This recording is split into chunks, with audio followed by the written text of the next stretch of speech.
Showbiz Fanatics, request ni Mr. Daniel Padilla kay Miss Catherine Bernardo abay tinanggihan ni Catherine Bernardo. Ano nga ba ang request na ito? Ang lahat ng yan. But before that, if you haven't subscribed yet to my YouTube channel, please don't forget to like, share, and subscribe at i-hit mo na rin ang notification bell for more showbiz updates. Bago tayo magpatuloy sa ating updates for today's video, of course, nais ko po muna magpasalamat sa lahat ng mga legit viewers, subscribers at ang lahat ng mga legit na nagmamahal at sumusubaybay sa lahat ng ating mga updates. Maraming salamat po.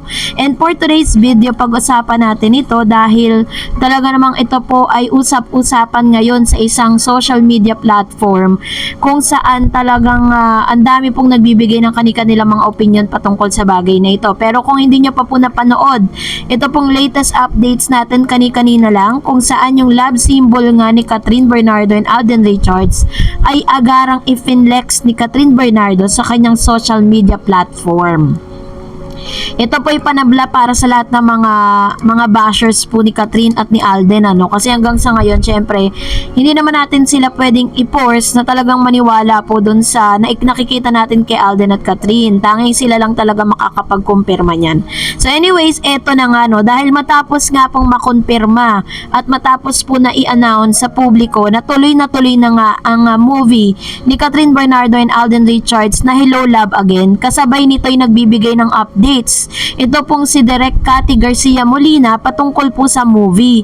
At isa sa mga in-announce na po sa publiko na si Miss Catherine Bernardo, after po niyang mag-prepare na yung kanyang preparation na ginawa after the look test, ay lilipad na nga papunta ng Hong Kong ang isang Miss Catherine, and then si Alden naman po ay lilipad patungo ng Canada dahil parang i-shoot po nila yung pinakahuling segment or huling events dun po sa nasabing Hello Love Goodbye going to Hello Love Again. So ganun po yung ilan sa mga plan na parang updates po dun sa upcoming movie nila. Pero alam nyo po ba na mas may nakakalokang balita patungkol dito, kasi matapos ngang makumpirma na parang nilipad na sila going to abroad para po sa kanilang movie, ay meron pong isang source na nagsabi base po dun sa kanilang convo na parang nakikiusap di umano, kasi hanggang sa ngayon ay wini-win pa rin nitong si Mr.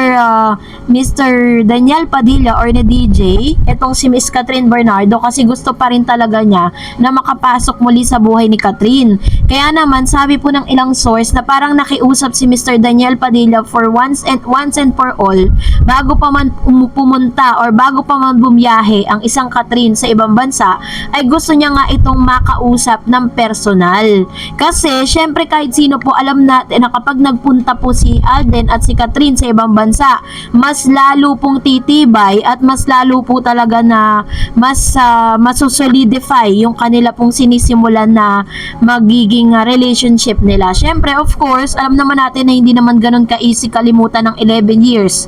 'Di ba? So, tinatry pa rin talaga ni Daniel na i-win back muli si Miss Catherine Bernardo. Kaya nga sabi niya sa mga interviews niya na wala muna siyang time for love dahil ang kanyang focus ngayon is to have their own business, and parang maliliit lang yung kanyang mga proyekto ngayon. Wala pa po tayong nababalita ang big project na gagawin ni Daniel, kasi parang more on endorsement pa lang siya at more on commercials, ganon. Pero hindi katulad or kasimbongga ng karera ngayon ni Miss Catherine. Pero base po sa source, ay agaran po itong tinanggihan ni Miss Catherine. Kasi diba sabi po niya dun sa kanyang interview that she can forgive. Sabi po ni Miss Catherine Bernardo sa isang interview niya sa noong April 1, 2024, Catherine Bernardo on forgiveness, you can forgive people who deserve it. Ganon po yung kanyang sagot nung in-interview siya during the Mega Magazine, nung sila po ay parang nagpo-promote nung kanilang panibagong issue kung saan cover magazine si Miss Catherine. Sabi niya, Catherine opened up about forgiveness in an interview with Mega Magazine uploaded online last April 1. On forgiveness, Yes, Catherine said, I don't know. She takes a long breath. And ang lalim kasi ng word na forgiveness. And for me, you can forgive people who deserve it. But when I forgive you, it doesn't mean that I have to keep you in my life. So, sinasabi niya dito na, I forgive you for my peace of mind, for clarity, and for everything. But it doesn't mean na pwede kang bumalik. So, ganun po yung kanyang statement, ano. Kaya pala talagang sobrang matigas na rin yung heart, 'di ba? Kumbaga parang doon po sa invitasyon na inask and last request ni Mr. Daniel Padilla kay Catherine ay hindi niya na nga talaga, dead man na siya at hindi na rin niya pinagbigyan dahil she said that she already forgiven that person, but it doesn't mean na pababalikin niya pa ito sa kanyang buhay. So ibig sabihin wala na talaga siyang time para po kausapin or para magbigay pa ng a little bit time for him, ano. So and dapat po irespeto po ng bawat isa yon, irespeto po ni Daniel yon kung ano man yung naging desisyon niya. So anyways, magbasa tayo ng komento nyo. Unahin natin si Mr. Ito po sa Facebook page to, sabi ni Tor Puertes, niloloko lang kayo for the movie lang yan kasi huyo na yan sikat after sa movie. Malihim yan si Alden about sa love life. Look, Julian at Winwin, sinabi ba niya sa media? Di ba hindi? Kung may liligawan si Alden, hindi niya yan i-expose. Kayo naman, pinaasa lang kayo tapos gusto nyo magkatuluyan pa. So, yun yung kanyang sinabi, diba? So, marami po talagang ganyang mga komento.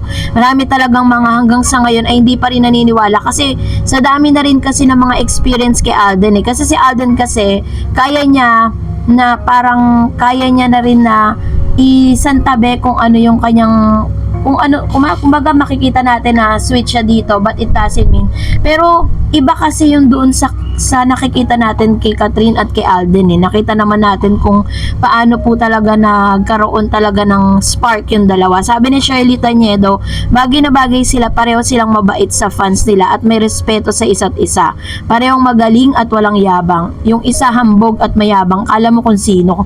Sa kasiguradong pasado sa magulang ni Kat si Alden. God bless Kat din. Ayan. So, sino kaya yung pinatutungkulan dito ni Ma'am si Shirley, no? Nahambog, no? To talagang although marami mga bashers ang Kat din, marami din naman talaga na nagmamahal din talaga sa kanila.